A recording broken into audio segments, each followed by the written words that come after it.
ښکلی ساره په خیر ډېره مننه قدرمن دوستانو چې ملي ټلویزیون ګورئ. د روغتیا په برخه کې نن په ایچ پایلورۍ باندې خبرې اترې لرو. هیله ده چې تاسو خپرونه وګورئ. د معدې د ناروغۍ یوه ستره برخه ایچ پایلوري په واسطه د معدې میکروبي کیدل دي. نوموړی میکروب د ککړو خوړو په واسطه له بهرني محیط څخه ځان د هاضمې کانال ته رسوي. د معدې د کوچنیو کولمو په اوله برخه کې ځان ځای په ځای کوي. دا چې دغه ناروغي څنګه یو چاته لګیږي، څنګه درملنه پکار ده، تشخیص یې باید څنګه وشي، که یو څوک ورته خبر نشي او همدغسې پاتې شي، کوم تاوان لري انسان؟ آیا د مرګ له ګواښ سره مخ کوي که نورو ستونزو سره؟ په همدې تړاو را سره همدا شیبه د معدې د ناروغیو متخصص ډاکټر صاحب ولید عادل هند څخه د سکایپ د لارې مل دی. نو ډاکټر صاحب تاسو ته هرکلی هم وایم، ستړی مه شئ، په خیر راغلی. او یو پوښتنه هم ورسره کوم، موږ مخکې یو معلوماتي بسته هم د ایچ پایلورۍ په تړاو باندې خپره کړه. دغه ایچ پایلوري په خپله څه شی دی ډاکټر صاحب؟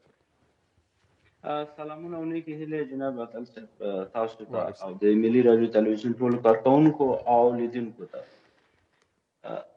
راځو ایچ پایلري دا خپله ایچ پایلري د بکټریا نوم دی چې موږ ورته اصل کې د هلیکو بکټیریل پایلري ورته وایي چې بیا په شارټ کټ کې ایچ پایلري ونومول شو. نو د ایچ پایلري ناروغي ایچ پایلري انفیکشن په نامه یادېږي. د خپل ایچ پایلري انفیکشن د اوس نه تقریبا دا د ساینسپوهان دا وایي چې انسان کله پیدا شوی دا ورسره مل دی او د نړۍ ټول وګړي تقریبا د 50 نه تر 80% ایچ پایلري ټول لري. اما د تشخیص بخش کې په 1982 نه تر 15 یو جرمن ډاکټر مارشال په نامه هغه دا تشخیص کړلو چې دا په انسانانو کې نو موست زیاتره وخت دا د ماشومتوب نه انسان سره مل وي. ډاکټر صاحب څنګه یو انسان وپوهیږي چې ایچ پایلوري ورته ده؟ یعنې څه ډول هغه علایم شی دي د انسان په بدن کې کوم علایم را څرګندیږي؟ د ایچ پایلري راتګ په انسان بدن کې دلته څه څیزونه دي چې انسان باید ورته فکر وکړي. همدا دی چې موږ مسګایډ کوي د تداوي بل خواته وړي. هغه صرف علایم دي ځکه د معدې علایم هغه دی چې په 3 ناروغیانو کې هغه سیم علایم لري. ځکه راځو ایچ پایلري بکټیریا چې دی اول دا په د معدې په سطح کې معده کې او د کولمو اول پارت چې ډاډینوم ورته وایي په هغې ساحه کې دا خپل ژوند کوي. خو چې کله دغه ایچ پایلري ته زمینه مساعد شي ځکه د دغه د ژوند هغه وخت کې دوی ژوند خوښوي چې چېرته اسیډیک حالت وي یا په معده کې اسید زیات شي، نو دوی ته زمینه مساعدېږي، په حساب دوی اکټیو کېږي. په هغه وخت کې مریض اراز علایم پیدا کوي. د دې اراز علایم عمده 4 اراز علایم دي چې د هغې د جملې څخه کله یو انسان باندې لکه ارګمی زیات وهي، ورسره د معدې برنی بخش یا اپر ابډومن دغه ساحه ډېر زیات درد لري، ورسره په خېټه کې ګیس پیدا شي او د غازا ډېر زیات شي، او ورسره ځینې نور لکه سرګنګسي پیدا شي چې هغه بیا لیډ کوي موږ د ویټامین B12 ډیفیشنسي ده. نو دغه علایم که چېرته یو انسان ته راځي نو باید هغه ډاکټر ته مراجعه وکړي ځکه ورسره دلته موږ فنکشنل ډسپیسیا ورته وایي، د هغې هم همدا علایم دي. خو صرف یو علایم فرق دی چې کله هغه د خوراک نه د خوراک سره هغه درد آرامیږي، اما د خوراک 3 ساعته وروسته هغه درد زیاتېږي. نو دا هغه عمده علایم دي چې کله هم په یو انسان راشي نو هغه باید ډاکټر ته مراجعه وکړي. دا چې ډاکټر صاحب مثلا ډاکټر ته په کومو حالاتو کې مراجعه کیږي، نور دې ته ورته نورې پوښتنې لږ وروسته ورته راځو. دغلته یو معلوماتي بسته ده چې ما د ایچ پایلوري په تړاو باندې جوړه کړې، دا په ګډه ګورو، تاسې راسره اوسئ، بیرته راګرځو، خپل بحث ته بیا ادامه ورکوو.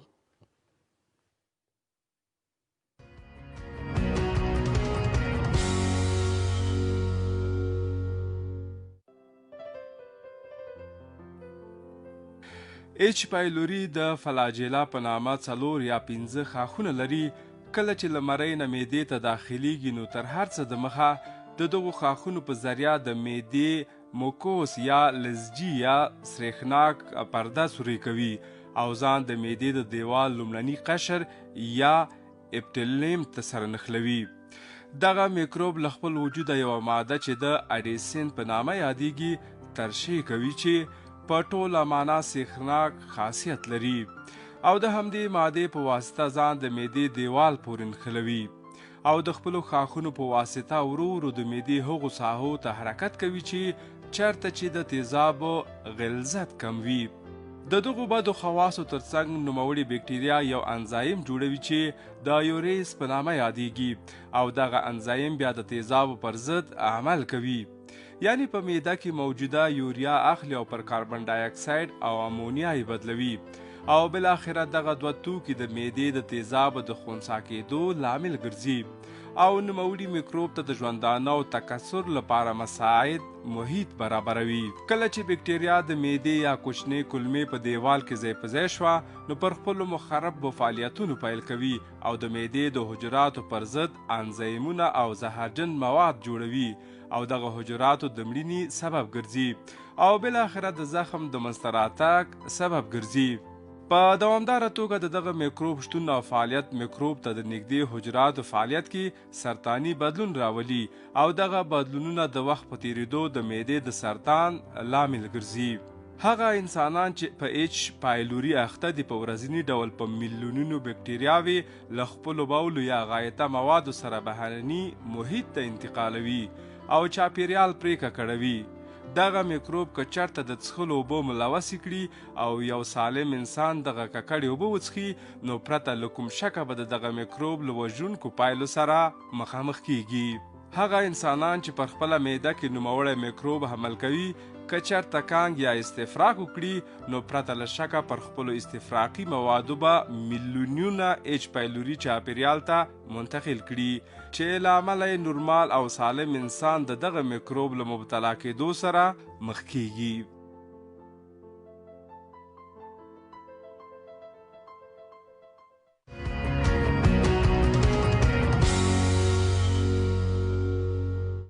سلام سهار باندې خبره خپرونه ګورئ د روغتیا برخه ګورئ. ډاکټر صاحب ولید عادل له هند نه موږ سره د سکایپ د لارې بل د ایچ پایلوري باندې ورسره خبرې اترې لرو.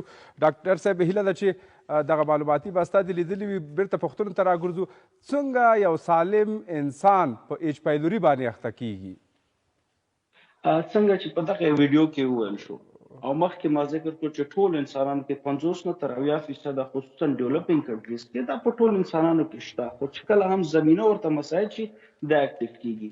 او دویم مهم پوینټ ځکه چې دلته مخکې ویډیو کې هم وښودل شو دا د یو انسان نه بل انسان ته انتقالیږي که هغه د فیکل میټر ورته وایي د هغې د واسطه مواد غایطه په واسطه استفراق په واسطه او یا هم د خپله د کله هم په کور کې چې یو ناروغ د ایچ پایلوري ولرو هغوی سره موږ ناسته کوو. حتی ایون ځینې ریسرچ وایي چې کله موږ ټوخیږو هغه سلیوا چې ده د سلیوا په واسطه یا د هغه لاړو په واسطه هم دا انتقالیږي. په دغه حالاتو کې بیا د هر انسان خپله دفاعي سیستم فرق کوي چې کله هم په دغه بکټریا انسان عضوي سیستم ته داخلیږي نو ځینې د چا چې امیون سیستم قوي وي هغه ورسره فایټ کوي دغه بکټریا خپل د منځه وړي. اما ځینې 80% او باقي 80% ده چې دوی خپل فایټ کوي ورسره باقي 60% هغه دي چې ملوث کیږي او په دغه ناروغي باندې اخته کیږي. ډاکټر صاحب تاسو خو په خپله درته معلومات ده چې په افغانستان کې لرو پرتو سیمو کې خلک زر نشي کولی تر هغې چې روغتیایي مرکزو ته لاړ شي. که چیرې د چا په معده کې ستونزه ایچ پایلوري ورته تاسې ورته څه شی داسې اسانه توصیه کوئ تر هغې چې دا یو ډاکټر یو روغتیایي مرکز ته تر څو ورسیږي ځان وښیي څه کول پکار دي؟ ځکه دلته ویل چې کله هم په معده کې ایچ پایلوري هغه وخت اکټیو کیږي چې کله ته اسیډیټي زیاتي اسید د معدې زیاتي نو په هغه علاقو کې چې هغوی ډاکټر ته لاسرسی نه لري نږدې نو هغوی ته په عام خواړه کې مونږ وایو د هغه خواړه چې اسید کموي لکه انټي اسید صرف هر چېرته شربت ملاویږي پلس نانا څخه مونږ استفاده کولی شو. نانا بهترین چیز دی چې د اسید کنټرول دپاره تر څو چې ډاکټر ته ځي. بل آن کاونټر هغه دواګانې لکه پی پی آی اومیپرازول او رینیټیډین دا آن کاونټر ملاویږي تر هغې چې دوی ډاکټر ته ځي باید د دې دوا څخه استفاده وکړي. اما د دې دوا زیات استفاده هم خپل ساید افیکټ لري چې وروسته په ټریټمنټ کې هغه ډېر مهم رول لري. نو هغوی باید دغه دوا تر هغې استفاده کړي زر تر زر یو ډاکټر سره مراجعه وکړي. همدغه چیز دی چې مونږ مسلیډ کیږو. زه ځکه بار بار دا خبره کوم چې مونږ دوا په خپل سر استفاده کوو مونږ د هغوی مشکلات په نظر کې نیسو اما په آینده کې ډاکټر ته هم دا یو خنډ جوړیږي چې ګویا دغه ایچ پایلوري ټریټمنټ صحیح سرته ورسېدو او که نه. ځکه په کتاب داسې وایي ریسرچ داسې وایي که یو انسان 4 هفتو دپاره پی پی آی یا پروټون انهبیټرز وخوري یا اومیپرازول چې ورته وایي عام په افغانستان کې عام دی لنزوپرازول دا دوا وخوري 4 هفتې د هغې ایچ پایلوري نتیجه نه لري او بل هغه معنا چې په افغانستان کې کېږي په سټنډرډ طریقه باندې موږ هغه پروتوکولونه نه لرو. صرف موږ یوازې یو پروتوکول فالو کوو، هغه فیکل میټر ټیسټ، ایچ پایلري انټیجن ټیسټ په مواد غایطه کې. نو دغه که چېرته دوی سرانه دواګانې استفاده کوي، په آینده کې هغه ټیسټ دی هغوی کې مطلب موږ ته ډیفالټ ټیسټ راځي. ډاکټر صاحب تاسې په افغانستان کې درملنې په تړاو خبرې اترې وکړې. زه ته ډېر دوستان ګورو چې دوی د ایچ پایلوري نه سر ټکوي او دغه ته ورځي، ډاکټرانو ته ورځي، دوا کوي خو نه ښه کېږي. دا علت یې په څه کې دی؟ آیا تشخیص یې په سمه توګه نه کېږي؟ آیا مریض دوا سمه نه خوري؟ ولې علت یې څه شی دی ډاکټر صاحب؟ د تشخیص دپاره موږ شپږ لارې لرو، شپږ معاینات باید وشي. اولنی سټنډرډ چې وایي دا شپږ په دوو کې تقسیموو، یو انویسیو دی، یو نن انویسیو. په نن انویسیو کې صرف یوریا ټیسټ راځي، یوریا بریډ ټیسټ، سټول او دریم بلډ انټي باډي راځي چې بلډ انټي باډي په تشخیص تداوي کې هیڅ رول نه لري. سر پاتې شي موږ سره دوه، یو یوریا ټیسټ چې هغه 99.9% ریزلټ لري، او سټول فیکل میټر چې د سټول کې انټیجن ګورو هغه 90% پورې. اما په افغانستان کې یوریا بریډ ټیسټ ډېر کم کېږي، صرف یوازې سټول ګورو. خو دلته یو هغه انسان چې هغې 4 هفتې پی پی آی یا د ایچ پایلري دوا استفاده کړي، دلته نتیجه مثبت نه. بل هغه ناروغان چې هغوی اراز ولایم نه لري، هغه هم که چېرته معاینه کې کېدای شي د انټیجن پازیټیو وي، نو دلته موږ د ایچ پایلري نوم سره اشنا یو. نو چې کله هم ډاکټر ته لاړ شو، موږ اولنی معاینات همغه د ایچ پایلري د سټول وي. هغه چې کله مثبت راشي، کېدای شي هغه اراز ولایم زموږ د ګرډ ګیسټرواسوفیجیل ریفلکس ډیزیز یا د فنکشنل ډسپیسیا، نو موږ په هغې کې ایچ پایلري دواګانې خورو. خو چې ایچ پایلري دوا هم کله یو ځل استفاده کړلو، هغه نتیجه یې که ور نه کړو تر 14 ورځو پورې، نو موږ باید نه دوباره هغه دوا وخورو. دلته باید موږ په انویسیو په ټیسټ ته لاړ شو چې باید هغه انډوسکوپي وشي، او انډوسکوپي په ذریعه د هغې اریوټیو سمپل واخیستل شي. دویم هغه باید هیسټوپیتالوجي ته ولیږل شي. دریم هغه سمپل باید کلچر شي چې ولې دا دوا کار نه کوي. کلچر نه بعد ځکه په افغانستان کې موږ انټي بایوټیک ډېر زیات استفاده کوو، هغه ریزسټنټ په ټولو وګړو کې. نو واحد دا وجه ده چې په افغانستان کې ایچ پایلري نتیجه نه ورکوي چې موږ زیات انټي بایوټیک استفاده کړي، او د ایچ پایلري دپاره همدا تداوي ده، درسته انټي بایوټیک تداوي ده. درسته. ډاکټر صاحب که چیرې څوک د دغې ناروغۍ درملنه ونه کړي، کومو خطرونو سره به مخ شي؟ که چېرته موږ د ایچ پایلري تداوي په وخت سره ونه کړی شو، دلته د معدې غشا تخریبیږي د ایچ پایلري په واسطه، او د معدې کله غشا تخریب شو، میوکوزل ممبران د خپل اپیتیلیل سیل سره ځان کنیکټ کوي چې هغې ته مرحلې ته اډهیشن انهیشن مرحله وایي، چې په هغې کې السر جوړیږي، او دا خپله السر لیډ کوي یا موږ پرفوریشن دپاره یا د معدې د غشا د سوري کېدلو. او بل اوس د کینسر وجې شته، هماغه په 9% پورې دی چې کینسر کاز هم ګرځي. نو د ایچ پایلري تداوي باید وکړي. دلته یوازې د معدې نه دې سره نور تړلې ناروغیانې هم شته چې زموږ د وزن کموالي سبب ګرځي، ویټامین B12 ډیفیشنسي، او ریسرچ کوي چې دا کرونري آرټري ډیزیز هم پیدا کوي. د زړه ناروغي، د رګونو بندش هم دې سره تاثیر لري. پاتې شو د کولمو ناروغي پیدا کیږي. نو ایچ پایلري یو لیډینګ کاز دی د دغه نور ناروغانو ته زمینه مساعده په بدن کې. نو ځکه موږ باید د ایچ پایلري تداوي په ټایم سره وکړو، او بهترین لاره دا ده که چېرته موږ یو ځل د ایچ پایلري دوا استفاده کړو او په هغې نتیجه ونه کړو، باید موږ انډوسکوپي وکړو. کېدای چې ایچ پایلري وجه نه وي، نور کازز وي په سټمک کې، هغه کازز باید رول آوټ شي، هغه باید وجه پیدا شي. او ډاکټر صاحب د وروستۍ پوښتنې په توګه څه باید وکړو چې ایچ پایلري مو ونه نیسي یا معده میکروبي نه شي؟ هایجین، د لاسونو مینځل سنت دی، و د کرونا وخت کې مین رول لري.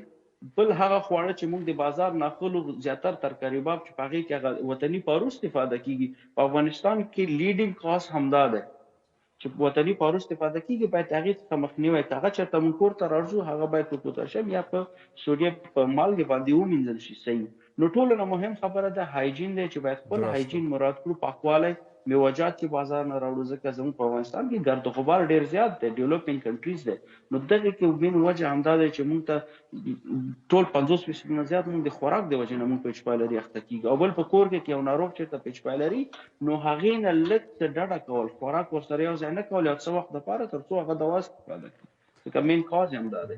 او مهم چیز د ټولو نه چې زه یو میسج لرم چې کله هم ایچ پایلري تاسو مثبت لرئ، نو هغه ډاکټر سره مراجعه وکړي، د هغې فالو اپ لاندې اوسېږي. ډېره مننه کومه ډاکټر صاحب محترم. خدای دې وکړي چې یوه ورځ همدلته هېواد ته بېرته راستون شي او له نږدې نه همدلته د هېوادوالو درملنه وکړي. ښه وخت درته غواړو. تشکر. انشاءالله. مننه تاسو ته. مننه، ډېره مننه کومه.